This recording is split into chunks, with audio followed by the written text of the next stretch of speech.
Today is Friday, October 17th, 2014, and we are interviewing William Cope at the Illinois State Library. Mr. Cope is 67 years old, having been born on April 12th, 1947. My name is Michelle Shorfighty, and I will be the interviewer. Mr. Cope, could you please state for the recording in what war and branch of service you served? I served in the Vietnam War, and I was in the United States Marine Corps. And we will just start with you tell us a little bit about yourself. Where were you born? I was born in Alton, Illinois, like you said, in 1947. Lived in Alton until the 3rd grade when we moved to Bunker Hill, Illinois, and I went to Bunker Hill High School. And I joined the Marine Corps in 1964, went through boot camp at San Diego. I spent 9 years in the Marine Corps. And then after the Marine Corps, I drove a truck for a while. Then I went into working in operations for a trucking company. And in 2003, I became legally blind. And at that time, I started making it a point to help get information to other veterans, help make it easier for them to find what they have available What they for them. need, yeah. So you joined then right after high school? Actually, I quit high school in my junior year. Okay. I joined the Marine Corps, and then I finished high school in the Marine Corps. So when you left your family, did you have any brothers and sisters, or? I have 4 sisters. 4 sisters. No brothers. How did your family feel about you going and joining? They were supportive. Of course, Mother really didn't want me to go, but they were supportive. They understood. Did any of your sisters or anybody else join? No, I went into boot camp with one of my cousins. So John and I went to boot camp together, but none of my other sisters joined. No. Let's see. Why did you decide the Marine out of all of them? I had an older cousin in the Marine Corps, and one of my uncles, the last uncle is still alive, was in the Marine Corps in World War II. So I just thought, well, go in the Marine Corps. Because your family did, yeah. What was it like when you arrived there for training? I mean, what happened? Well, when I put my feet on those little yellow footprints, I thought, what did I do? It was, excuse me, to begin with, it was very terrifying. 17 years old, first time away from home, and it was scary. But then after I got more into it, got more relaxed, and then a few years later, it ended up that I was the one putting them through boot camp. So I ended up a drill instructor in the Marine Corps. But yeah, to begin with, it's quite frightening. I'm sure having to go through that first haircut and the boots and the Yes. everything that you're not used to. Exactly. Did you like being the drill sergeant? No. There were times when it was very, very rewarding. Other times I hated it because Vietnam took a lot of the discipline out of the military. You'd have to be there to understand. And towards the time when I got out, I was a Staff Sergeant E6, and it was pretty much impossible to instill the discipline necessary. People don't understand that. A good little story to explain that is I was at a formal dinner one evening, and I was there in my dress blues, and this older lady comes up and she says, "What do you do in the Marines?" And I said, "Well, ma'am, I'm a drill instructor." And she just went nuts. climbing all over me, there was no reason to be so mean to those young boys and blah, blah, blah. And come to find out her grandson was going through boot camp at that time. Vietnam was going on, so I told her, I said, well, I'm rough on everybody's grandson because I want them to be strong enough to go to war and come back. Mm-hmm. So that's pretty much what it is, you know, part of training. Yeah, it's not easy. No, it isn't. And if you go into a war zone, they're not going to be nice. No, that's not. No, not at all. So you were doing your job and training them? Yes, I was. Yeah, yes. That's very important. Mm-hmm. How did you adapt to life? I mean, was it... you had to. You had to, yeah, it was a necessity. Yeah. Mainly by working with other people in the military. And once you got away from home, you actually create another family. And my sisters will tell you right now that I have 3 families, my side, my wife's side, and the veteran side. And the veterans are just as much my family as anybody else. Mm-hmm. So you work together and associate with each other, and that's how you adapt. Right. And being in the military, you have to work as a family. It's very, well, not military, any teamwork. Service. It's very much teamwork. It's very, very much a teamwork. Did you stay in California then the whole time, or did you get to travel before Vietnam? Or I stayed in California, and I went in 64, and I think around June or July of 66, I went on leave. No, maybe it was August. But anyhow, the minute I went back to Camp Pendleton, they were already boarding the ship to go to Okinawa. So I went from Camp Pendleton straight on over. Now that's in San Diego, is that? Yes. Yeah, okay. It's north of San Diego. Yes. Okay.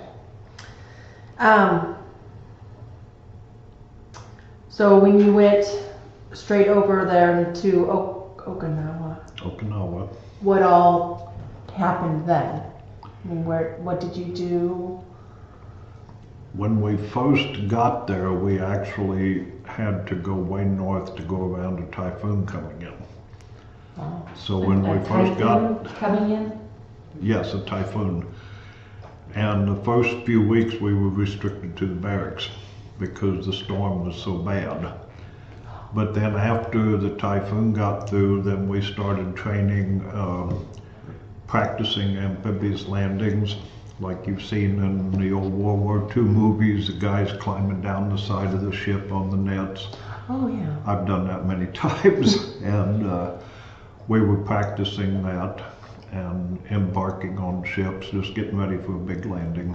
And that's when we got ready to go to Vietnam, I got on board the Paul Revere, which is an old troop ship, and went down to off the coast of Chulai, and that's where we landed on Operation Double Eagle at that time. And that was in January 1966. Do you remember that day? Oh yes, oh yes. The weather was not good. There was like 8 to 10 foot seas. That's the height of the waves. And when you have these little mike boats in the water, and you're climbing down the rope ladder onto those, which are actually cargo nets hanging outside the ship, but the waves would bring the ship or bring the boat up. By the time you're going down, we had a lot of people injured just getting into the boat.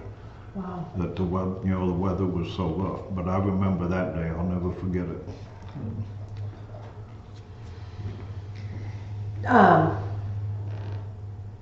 When you, I don't even know.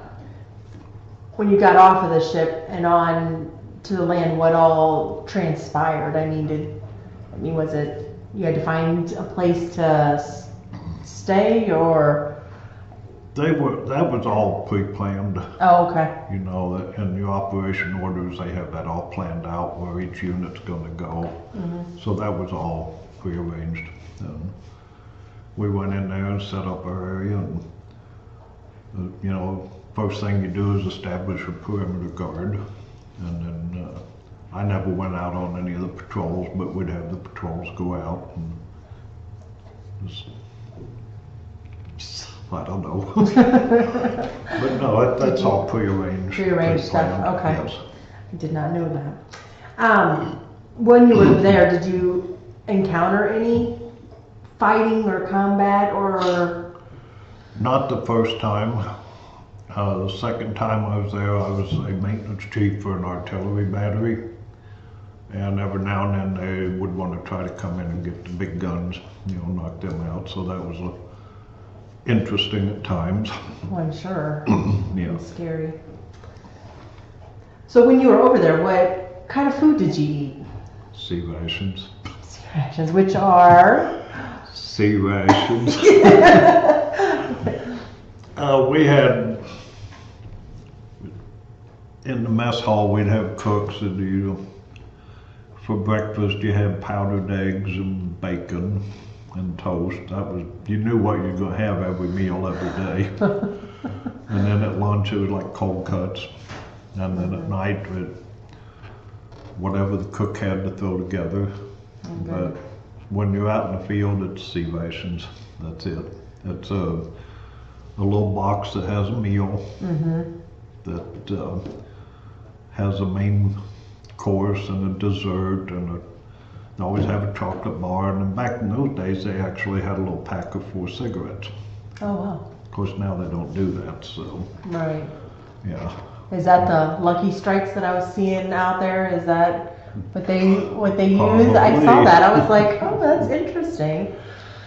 Had Lucky Strikes and Salems and Camels and you name it. Yeah. What specifically was your duty when you were there for the first time? The first time I was in it was First Force Service Regiment, and what we would do is we would maintain the tracked vehicles and self-propelled artillery, and we would come in, do all the repairs that we could to get them back in the field again. And that was my main duty at that time, was repairs. And then your second part of it, you were Second time I was the maintenance chief for a gun battery, and I was in charge of making sure that the batteries, all the guns were up and running and keeping the records on them.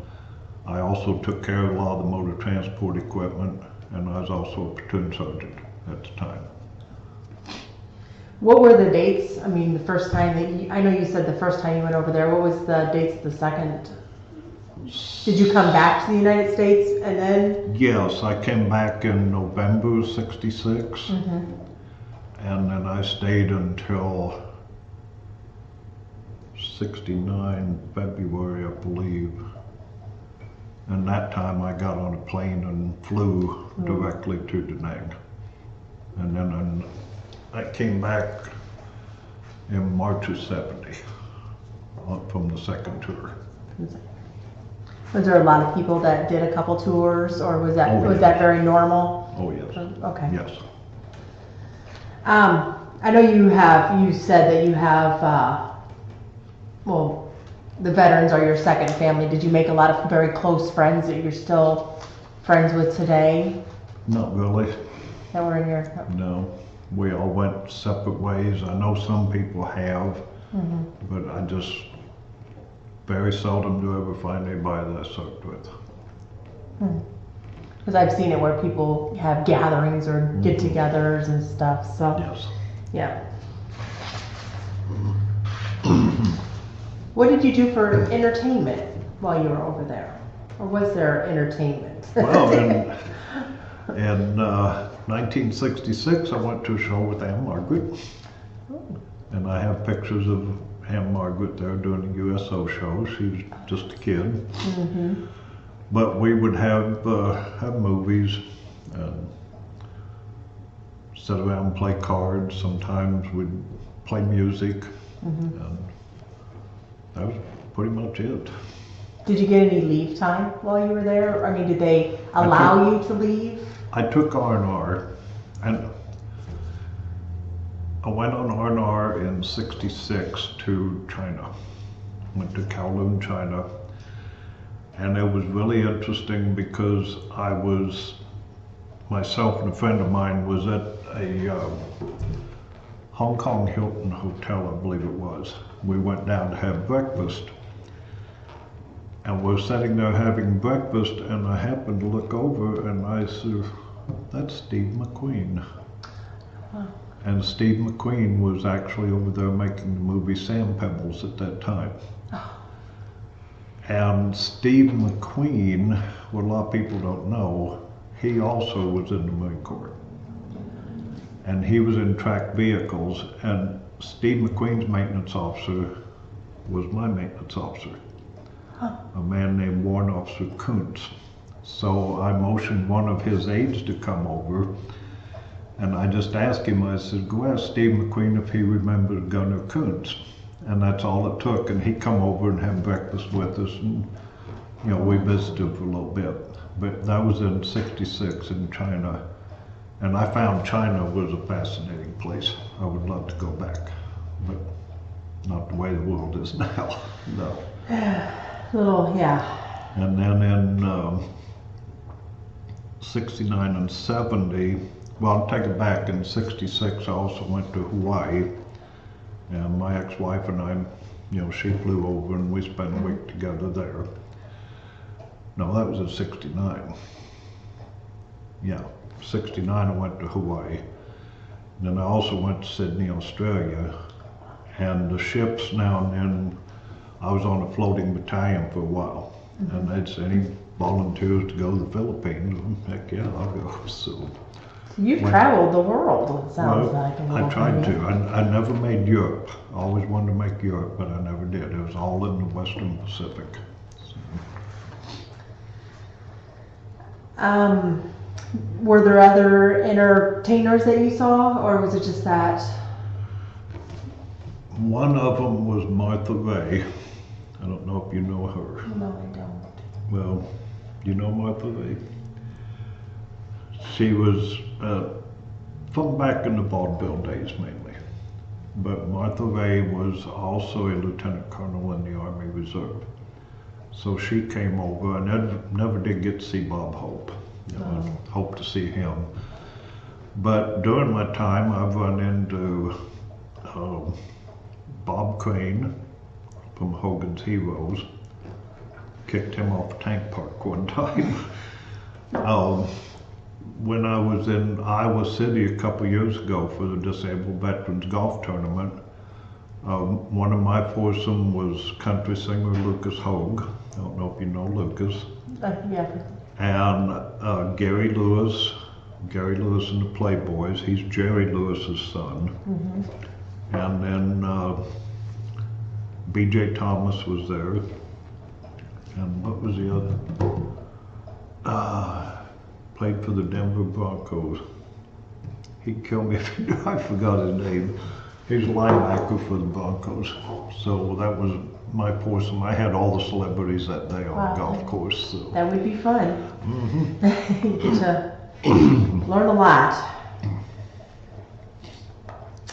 But I don't know of any more that I remember. Do you recall any unusual events or humorous events that might have occurred? You may not want them on recording. Well, you don't have to. Goodness. There's so many things go on, it's hard to pinpoint. What sticks out, yeah. Exactly. What was your most memorable experience?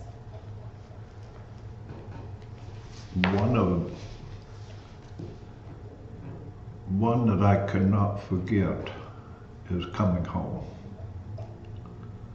In '66, I actually turned around and said, "Take me back." And that was because of the reception that the Vietnam veterans got. when they come home. And people were hating us, throwing stuff at us, spitting at us. And then our own government said, we couldn't fight back. And we were actually told, don't wear your uniform in public. That's disgraceful. Yeah. And, but yeah, I'll never forget that. But being treated that way is not. Yes. And people don't realize that the Vietnam War was lost in Washington, D.C. It was not lost in Vietnam.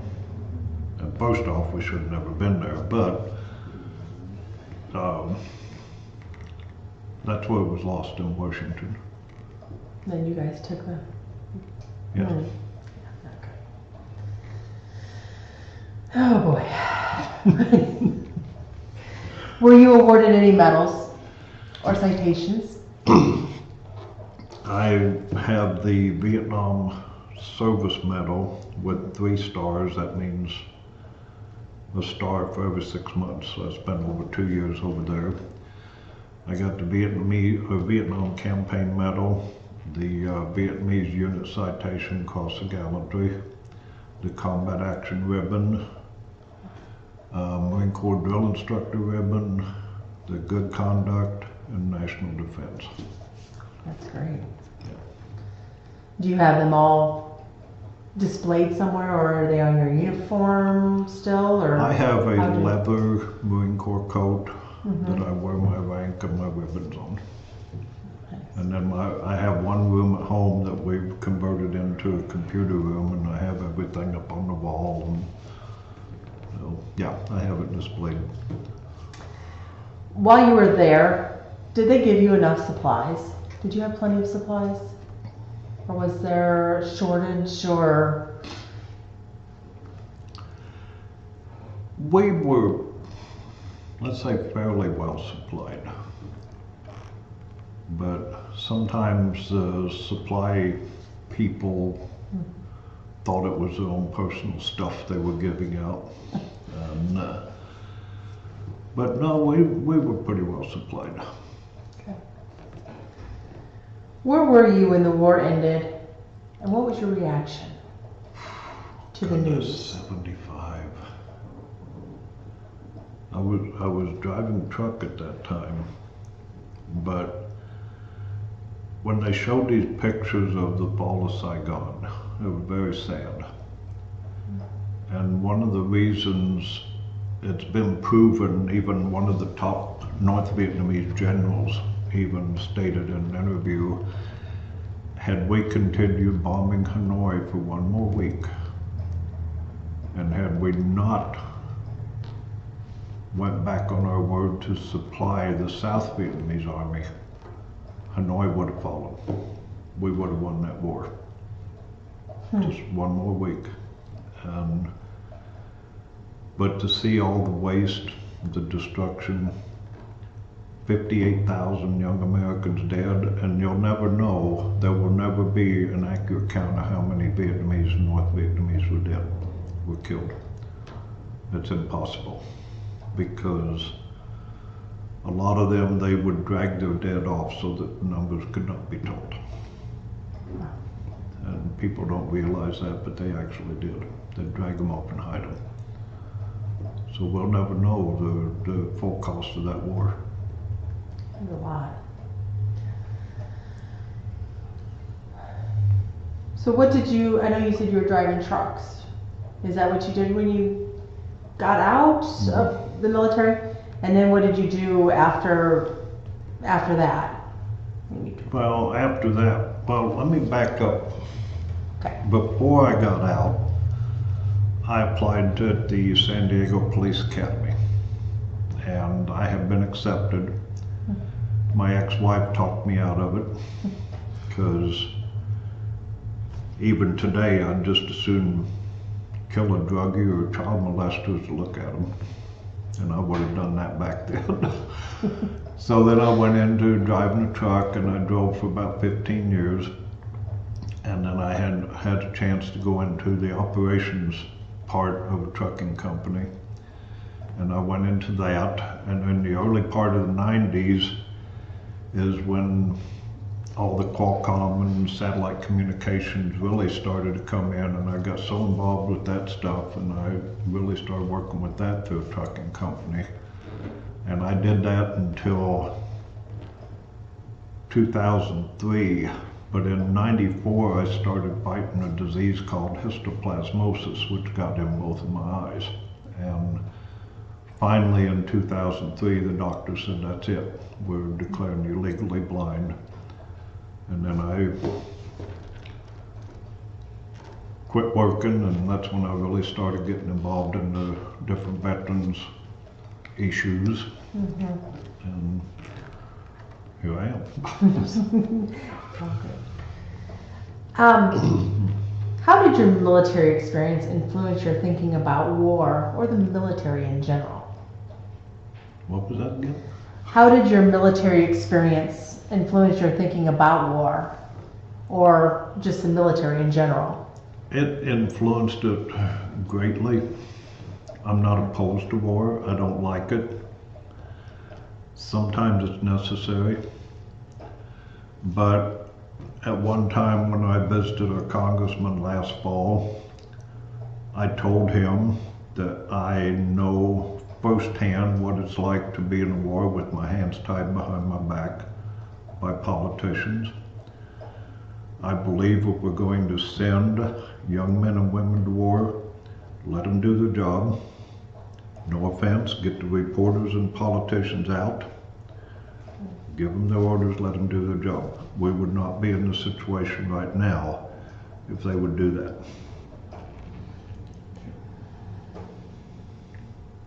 That's the toughest part of, you have to listen to your higher commanders up there, so. To a point.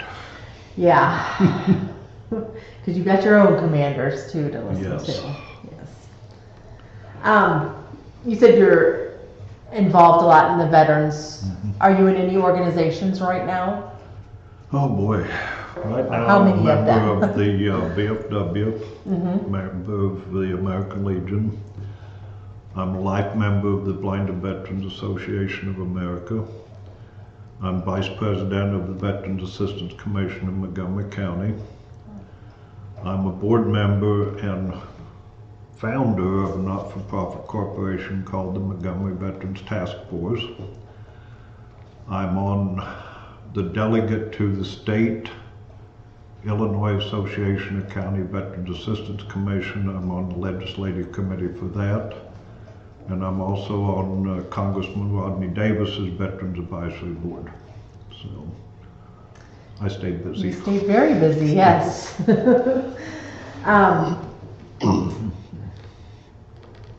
Do you have any other stories you'd like to share about anything, about your experiences Oh, or? boy.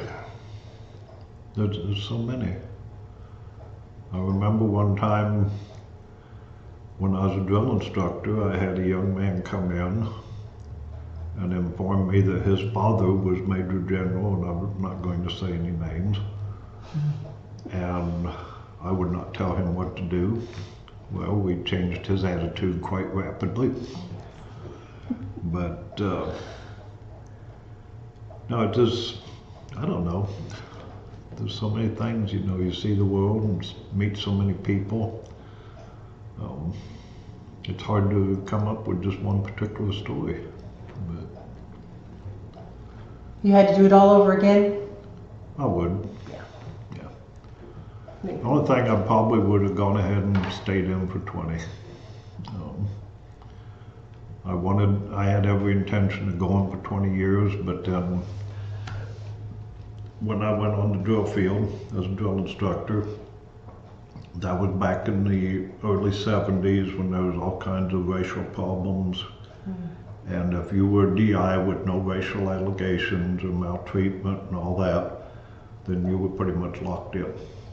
And if I had re-enlisted, I would have made E7. In fact, they were showing me my promotion. I would have gone back to Vietnam for a third tour and then come back and finish 20 years in recruit training. I said, no, I'm not going to do that.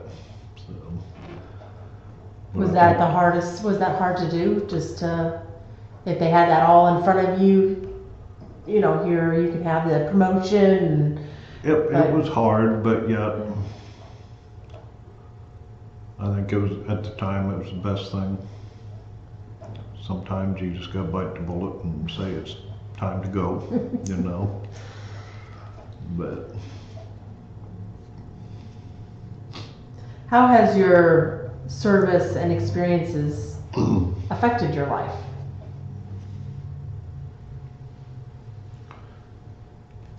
I think that made me a stronger person.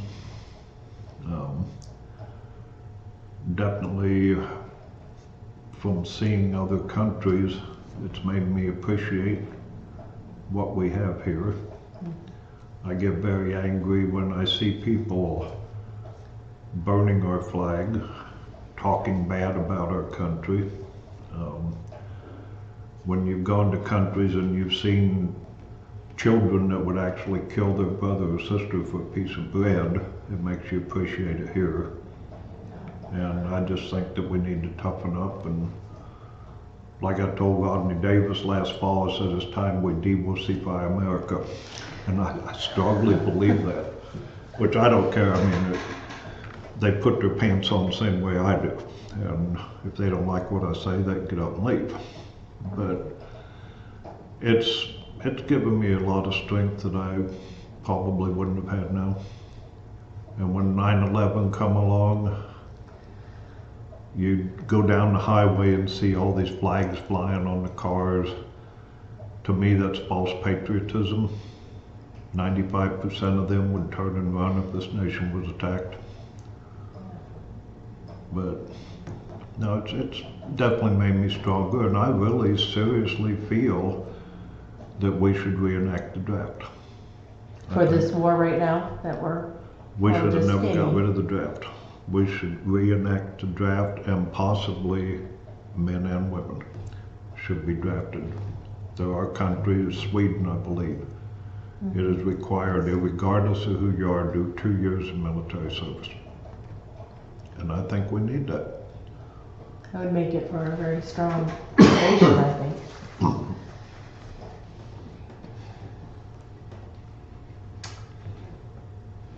Do you have any pictures or any Got a lot of them at home. thing that you can always share them too? Oh yeah. So I don't know if Cheryl's told you that, but yeah. That's always. Yeah, I've got a lot of pictures at home.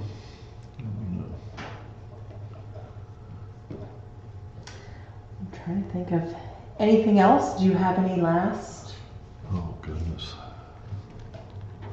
comments you'd want to put in, or experiences, or anything that you like to talk about? Like I said, there's so much. I guess I was really unprepared for this. But no, I enjoyed my time in the military. Learned a lot. Going back, another little experience in '66 when I come back off R&R from China, I had a big camera bag. Excuse me. And this camera bag would hold 3/5 of whiskey. So of course I filled it up. And I run into my cousin at Da Nang. And when I spent the night there, and Dick and I started drinking Seagram's BO and Coke. Well, about 10 o'clock we ran out of Coke and we couldn't find any more, so he had a gallon jar of dill pickles. So we started mixing Seagram's BO and dill pickle juice, and I tell you, don't ever do that. But then another bad time in '69, I was in a mess tent looking for one of my troops, and somebody started hollering, hey Bill. Well, I'm a staff sergeant. And I'm getting a little bit upset, you know, and I turned around, and there was a boy from our hometown that was in my sister's grade in high school. Now there's 1,700 people in Bunker Hill, okay? So Charlie Heinemeyer was the boy that was hollering for me. And we sent home and got our pictures in the Bunker Hill paper. That was a big deal. And then 2 weeks later, he was killed. So, sorry about that. No, that's okay. Yeah. But, and other than that, one thing I used to work with, and I still do, is Toys for Tots. You know, we still do Toys for Tots, and yeah. And we do that a lot here too, working. Oh, yeah. It's a great organization. Very wonderful. The first time I did it was in '67 in San Diego. And I really enjoyed it because all the girls from San Diego come out to work with us. But yeah, it's a good organization. Mm.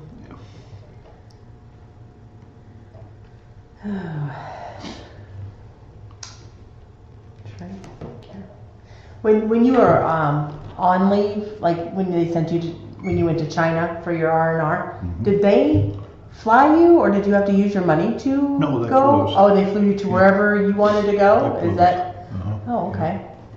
Yeah. Did not know that. Yep.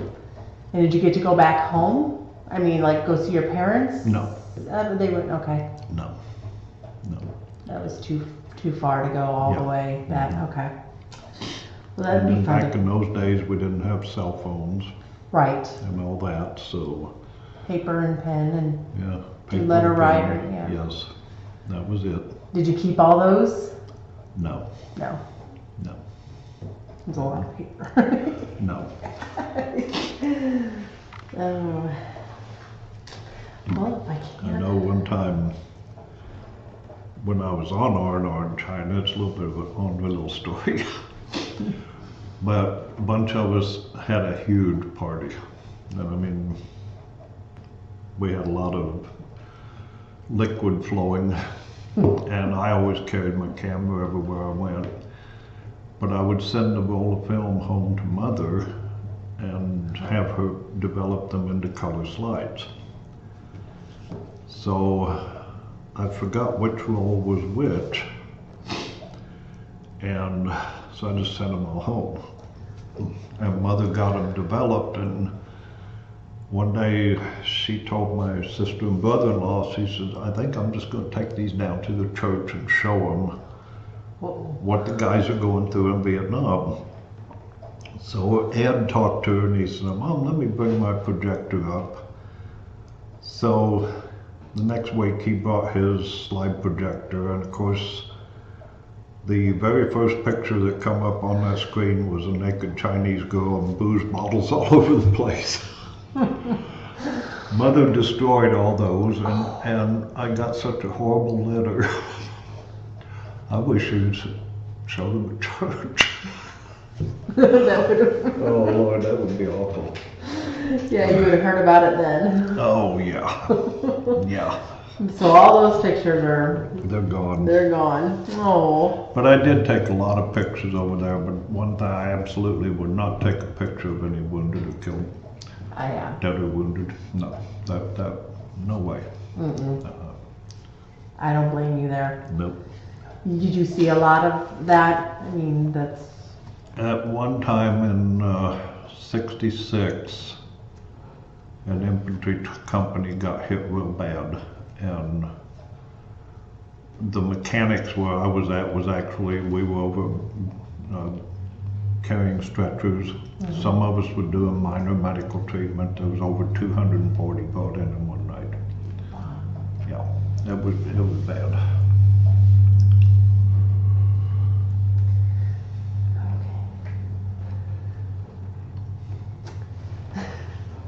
Any last comments before? I'm just trying to. No, we're fine on time. Just sitting and talking. So. Yeah. Well, I don't know. I say we had all kinds of good times and bad times. Right. And I was on the I&I staff. That's instructor inspector for a reserve battalion of San Diego one time, and we used to take tanks and go all over the place, out in the hills outside of San Diego. And one time, myself and another he had his tank, I have mine, and we go up over a hill. See, we had to burn so much fuel every month, otherwise we would cut our fuel allotment, and that's government way. But anyhow, I went up over this one hill and I saw Dairy Queen down there. I said, well, let's go get a milkshake. In your tank. So we took 2 tanks down to the Dairy Queen, and that was in a little town, Poway, California. What we didn't know is there was a newspaper reporter there, and he took pictures of us and put it all over the front page. And our battalion commander happened to be from Poway. Oh, no. So it worked out good though, because that's when we were just kicking off Toys for Tots. So he said, you know, keep it on government property from now on. And then another time we were marching colors. I was on a color guard for USC in San Diego. And we walked out to the 50-yard line, presented the national anthem, and we're all in our dress blues, you know, and we went down to the end of the goalpost and made 2 right turns, and we're coming down the side of the football field. This is all live on television. And we get a little ways closer to all the USC cheerleaders, and we kept hearing them. Well, they'll stop. They'll go around us. The national colors does not stop. And they do not go around. We went through. And like I say, that was all on national TV, but the next day, our CEO had got so many phone calls from very high-ranking officers on that, and they said if those boys would have done anything else, we'd have hung them. But we cased the colors, and then we went back to the cheerleaders. We didn't apologize, but we explained that when you see a color guard, you get out of the way. We don't get out of the way for you. But I'll never forget that one either. Yeah, and they learn too, I bet. Yeah. But I know on the drill field I had so many different types of people that came in. I had one man come in, and in 11 weeks we went from 290 to 202 in weight. Wow. And his wife and mother for graduation, they were standing there, and they finally come up to me and they said, you know, we're looking for Private Price. And I said, ma'am, you've been looking at him. And they couldn't believe it. There was rewarding times being a DI, but then there's other times that, It's hard. yeah, very hard. And the older DIs told me, said, never look at a Stars and Stripes obituary. Stars and Stripes. Stars and Stripes. Obituary. Obituary. That's military newspaper. Right. And they said, because if you do, and you see one of your former recruits, you'll always wonder, did I not train him right? And then if you did see one of them, those poor guys in boot camp now, they're going to really get trained, so. But there's different things like that you pick up. You learn as you go a little bit there. Yeah. But then I marched in a parade for Richard Nixon one time. Yeah, that was at Camp Pendleton. That was exciting. Yes, that would be. Yeah. So, but that's about it. So. Okay, well then, I want to thank you for your time and for all your service Oh, well, thank you. to our country. Thank you.